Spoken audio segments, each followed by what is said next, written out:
નમસ્કાર, spark today ન્યૂઝમાં આપનું સ્વાગત છે। આજે જે શ્રાવણ મહિનાનો પ્રથમ સોમવાર ખોડિયારનગર પાસે સિદ્ધેશ્વર જે સોસાયટી આવેલી છે, ત્યાં જે સિદ્ધનાથ મહાદેવ મંદિર જે સિદ્ધેશ્વર મહાદેવ મંદિર જે છે તે આવેલું છે। તમે જોઈ શકો છો, શણગારવામાં આવ્યું છે। આજે જે પ્રથમ સોમવાર શ્રાવણ મહિનાનો જે ભક્તો છે સવારથી જ જે પાણી, દૂધ, બીલીપત્ર અભિષેક કરતા હતા અને હમણાં જે મહારાજ અને જે અહીંના જે લોકો છે તેમના દ્વારા આજે ભગવાનને શણગારવામાં આવ્યા છે। તમે જોઈ શકો છો, ભગવાનને બધા ફ્રૂટથી જે ભોલેનાથ ભગવાન છે તેમને ફ્રૂટથી શણગારવામાં આવ્યા। જે ભક્તો છે તે સવારથી જ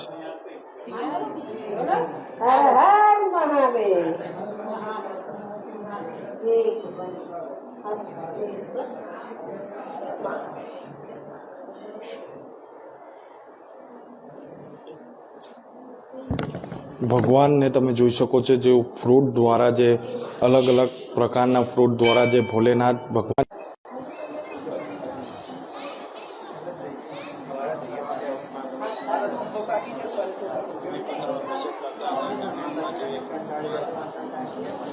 સવારથી જ જે ભક્તો છે તે આજે પ્રથમ સોમવાર નિમિત્તે જે શ્રાવણ મહિના જે પ્રથમ સોમવાર કહેવામાં આવે છે તેને લઈને સવારથી જ જે ભક્તો હતા તે દર્શન કરીને, દૂધ અભિષેક કરીને, પાણી, બીલીપત્ર અને હમણાં મહાઆરતી પણ કરવામાં આવી હતી। સાથે જે ભક્તો છે તે દર્શન કરવામાં, સાથે ફ્રૂટથી શણગાર કરવામાં પણ આવ્યો છે। તમે જોઈ શકો છો, મહારાજ સાથે જે ભક્તો છે તે પણ બેઠેલા છે અને ભગવાનને સવારથી જ પૂજા અર્ચના કરવામાં આવી હતી। સાથે આપણે મહારાજ સાથે જ વાત કરીશું। મહારાજ, શું કહેશો? આપણું કેટલા વર્ષ જૂનું મંદિર છે અને આજે શ્રાવણ મહિનાનો જે સોમવાર, લોકો ભક્તો સવારથી જ આવતા હતા અને પાણી, દૂધ અભિષેક કરતા। સૌને મારા પહેલાં તો જય બોલે, હર હર મહાદેવ।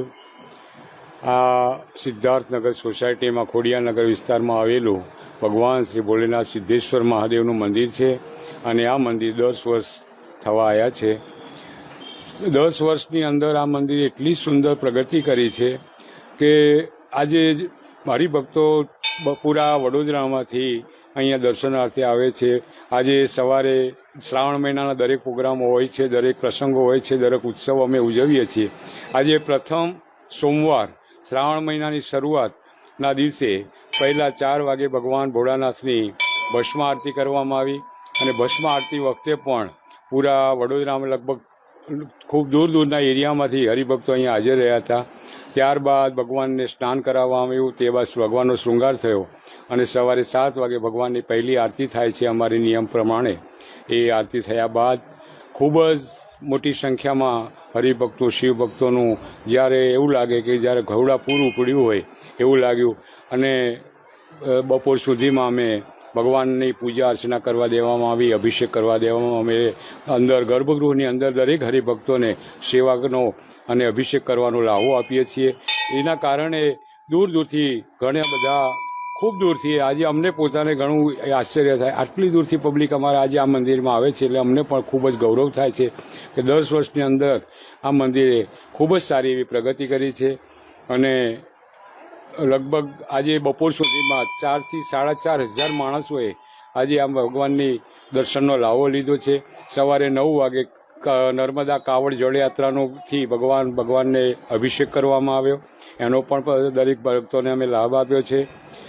આજે સાંજે પણ ભગવાનનો શૃંગાર કર્યો। દર સોમવારે સાંજે અમે ભગવાનના અલગ અલગ દ્રવ્યોથી, અલગ અલગ વસ્તુઓથી ભગવાનના ભવ્ય શૃંગાર કરીએ છીએ। શૃંગારની અંદર પણ લગભગ 1,000 માણસના સાનિધ્યમાં આજે ભગવાનની આરતી કરવામાં આવી અને ખૂબ જ સારી રીતે ભક્તો ખૂબ જ ખુશ થઈ અને ભગવાનના આશીર્વાદ મેળવી રહ્યા છે। આમ તો શ્રાવણ માસ એટલે આપણે ખૂબ જ પવિત્ર અને ઉત્સાહ, ઉલ્લાસ માટે માનીએ છીએ, પણ અમારા મંદિરમાં ક્યારે પણ આવો તો તમને એક ભક્તિનો માહોલ અલગ પ્રકારનો જોવા મળશે। ગમે ત્યારે આવો પણ પબ્લિકનો અવર જવર, પબ્લિકનો ઘસારો ભગવાનના તરફ ખૂબ જ સારા એવા પ્રમાણમાં અહીંયા રહે છે। ભગવાનના શૃંગાર વખતે અમારી આ શિવ પરિવાર, સિદ્ધેશ્વર મહાદેવનો આ પરિવાર છે, આ હરિભક્તો ભગવાનને સરસ શૃંગાર કરે, મંદિરના હરિભક્તોને કોઈ તકલીફ ના પડે અને મંદિરની દરેક વ્યવસ્થામાં આ અમારો પરિવાર સહભાગી રહે છે. એના કારણે આજે આ મંદિર આટલું લાઈવ થયું છે, આટલું પ્રગતિશીલ બન્યું છે અને ખૂબ જ સારી એવી નામના આજે આ સિદ્ધેશ્વર મહાદેવ મંદિરે મેળવી છે. સિદ્ધેશ્વર મહાદેવ મંદિર જે આ ઘણા વર્ષોથી આવેલું છે, આ જે લોકો છે તે પણ ભગવાનની સેવા કરી છે. સાથે મહાદેવ ભગવાનને જે શણગારવામાં પણ આવ્યા હતા, સવારે આરતી કરવામાં પણ આવી છે. સાથે હમણાં જે તમે જોઈ શકો છો, તમે જોઈ શકો છો જે ભોલેનાથ ભગવાનને જે અલગ અલગ ફ્રૂટ દ્વારા શણગાર કરવામાં આવ્યો છે. સિદ્ધેશ્વર મહાદેવ મંદિર આ ખોડિયારનગરની પાસે સિદ્ધનાથ સોસાયટી પાસે આવેલું આ મંદિર છે, સિદ્ધેશ્વર મહાદેવ મંદિર. અને અલગ અલગ પ્રકારના સોમવારે તો આયોજન થતા જ હોય છે. સાથે સવારે ભસ્મ આરતી પણ કરવામાં આવી હતી અને પછી 7 વાગે પણ આરતી કરવામાં આવી હતી. સાથે હમણાં મહાઆરતીનું પણ આયોજન રાખવામાં આવ્યું હતું. સાથે તમને ફરીવાર આ જે ભક્તો છે તે ભગવાનની સેવા કરે છે, સાથે શણગારવામાં પણ જે મહારાજને હેલ્પ કરે છે. તમે જોઈ શકો છો આ જે સોસાયટીના જે લોકો છે તે પણ ભગવાનને દર્શન કરી સાથે શણગારવામાં પણ આવે છે અને સાથે રહીને ભગવાનનું કામ કરવામાં આવી રહ્યું છે.